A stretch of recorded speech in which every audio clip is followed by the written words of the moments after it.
Tit for tat. The engines were being cleaned and polished for the day.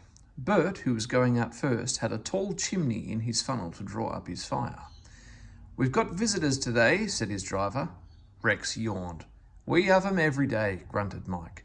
"But these are special," said the driver. "One takes moving pictures and the other writes books, so mind you all behave." "I don't want to be a moving picture in a book," protested Bert. "I want to stay as I am." They all tried to explain, but Bert was still muddled when he went to take his train. The visitors were clergymen, one fat, the other thin. They arrived in a little car. Both had cameras. They shook hands with Bert's driver. "The small controller," he told them, "says you can ride with me in Bert's tender if you like." "Thank you," they said. "May we come later, please? Just now the sun is shining so nicely that we want to take photographs." Then they asked Bert his name and told him how smart he looked. These visitors, he thought, do at least know how to speak to engines. He puffed away, feeling happier. Wherever the line came near the road, level crossings, bridges, stations, there the two clergymen were, squinting into their cameras. Bert found this rather upsetting. "They might wave at an engine," he complained. "They can't wave and get good pictures," said his driver, but Bert didn't understand. He thought they were being unfriendly. "Poop, poop!" The little car shot past them once more, but Bert made no reply. "They'll be at the lane next." The lane is a side road. It runs for a short distance alongside the railway. There is no fence. It had rained hard in the night. There were puddles in the lane. The thin clergyman sat in the car. The fat one waited with his camera. He took his pictures, jumped in, and off they went, racing the train to the lane's end. Unluckily, just as they passed Bert, they went through a puddle. Shloosh! Muddy water splashed over Bert's boiler. "Ouch!" said Bert. But the clergymen didn't know. They were ahead and out of the car. Smiling, they waited for Bert to catch up. Bert wasn't smiling.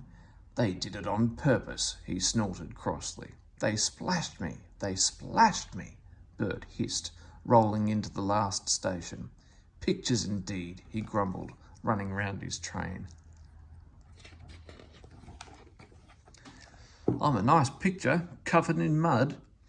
He sizzled crossly when the fat clergyman sat in his tender for the journey back. "Driver oughtn't to allow him after what he's done." Suddenly he stopped sizzling and let off steam. Whoosh! "I know," he thought, "how to pay the fat one out. It's a lovely plan. I only wish the thin one was there too," he said, but he said it to himself. Bert ran nicely till they reached the woods. The line climbs steeply here. Bert usually rushes the hill. This time he deliberately dawdled. "Come on," said his driver, giving him full steam. This was just what Bert wanted. "Tit for tat, tit for tat," he shouted, storming up the slope. Rain-soaked branches met close overhead. Bert's blast, shooting straight up, shook them wildly. Showers of water fell on clergyman and driver. Their soaking did not stop till they had topped the rise, and steam could be reduced for the downward run. The small controller soon found out what had happened.